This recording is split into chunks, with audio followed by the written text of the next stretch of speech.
முன்னாடியெல்லாம் கல்வி அறிவு பெற்றவங்கன்னு சொன்னா எழுத படிக்க தெரிஞ்சா போதும்.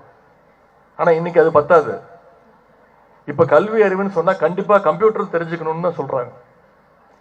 இனி வரக்கூடிய காலத்துல பிசிக்கல் ஸ்கில் அதை தவிர டிஜிட்டல் ஸ்கில்ஸ் இருக்கிறவங்களுக்கு தான் இன்னைக்கு எதிர்காலம் இன்னும் பிரகாசமாக இருக்கின்றது.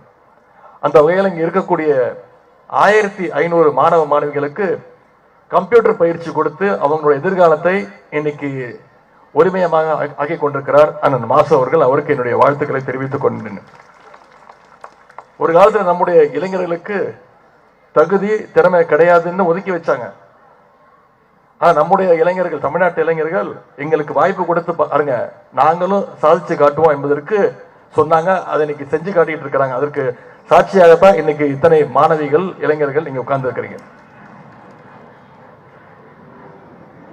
இன்னைக்கு இத்தனை மாணவிகள் படிச்சிருக்கிறீங்க, இவ்வளவு முன்னேறிக்கிறீங்கன்னா அதற்கு வெளிநாடுல போய் வேலை செஞ்சுட்டு இருக்காங்க, பல உயர் பதவிகள்ல உட்கார்ந்து இருக்கிறாங்க, பன்னாட்டு கம்பெனிகளுடைய பொறுப்புகள்ல.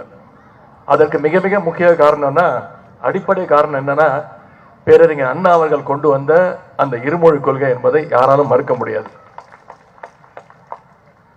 தமிழ்நாட்டில் தமிழுக்கும் ஆங்கிலத்துக்கு மட்டும்தான் இடம், ஹிந்தி திணிப்புக்கு என்றைக்குமே இடமில்லைன்னு சொன்னவர் தான் பேரறிஞர் அண்ணா அவர்கள். அந்த நிலைமையை ஏற்படுத்தி கொடுத்தார்கள். அப்படி இருமொழி கொள்கை மூலமா முன்னேற நம்மள இன்னைக்கு ஒரு குரூப் திட்டம் போட்டு ஒன்றிய பாஜக அரசு இன்னைக்கு மீண்டும் மும்மொழி திட்டத்தை கொண்டு வந்து ஹிந்திய மீண்டும் நம்ம மேல திணிக்கிறதுக்கான முயற்சியில் ஈடுபட்டு இருக்கிறாங்க. அதற்காக கொண்டு வரப்பட்டதுதான் நியூ எஜுகேஷன் பாலிசி, புதிய கல்விக் கொள்கை திட்டம்.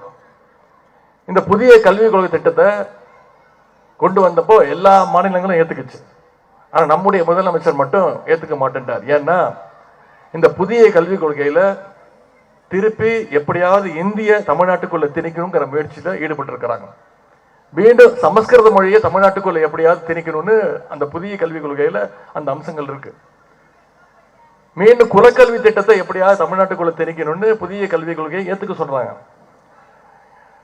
ஒன்றிய அரசு நம்ம கட்டிருக்கக்கூடிய வரி பணத்தை பிரிச்சு நமக்கு கொடுக்கணும். கல்வி நிதியா மட்டும் தமிழ்நாட்டுக்கு ஒவ்வொரு வருஷமும் 2500 கோடி கொடுக்கணும். ஒன்றிய அரசு பிரிச்சு கொடுக்கணும், ஒன்றிய பாஜக அரசு பிரிச்சு கொடுக்கணும். ஆனா தமிழ்நாட்டுக்கு மட்டும் சென்ற வருடத்துக்கு கொடுக்கல.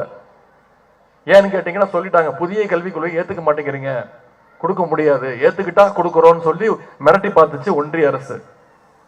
ஆனா நம்முடைய முதலமைச்சர்கள் சொன்ன தெரியுமா, நீங்க புதிய கல்விக் கொள்கை மூலமாக மீண்டும் இந்திய திணிக்க பாக்குறீங்க, சமஸ்கிருதத்தை கொண்டு வர பாக்குறீங்க. 2500 கோடி இல்ல, நீங்க 10,000 கோடி கொடுத்தாலும் என்னைக்கும் தமிழ்நாட்டுக்குள்ள நான் புதிய கல்விக் கொள்கையை அனுமதிக்க மாட்டேன், என் தமிழ்நாட்டு மக்கள் மீது அனுமதிக்க மாட்டேன்னு சொல்லி இன்னைக்கு சட்ட போராட்டத்தை நடத்திட்டு இருக்கிறது நம்முடைய தமிழ்நாடு அரசு. பிளே ஸ்டோர் மற்றும் ஆப் ஸ்டோரில் இருந்து பாலிமர் செயலியை QR கோடு மூலம் பதிவிறக்கம் செய்யுங்கள். செய்திகளை உடனுக்குடன் பெறுங்கள்.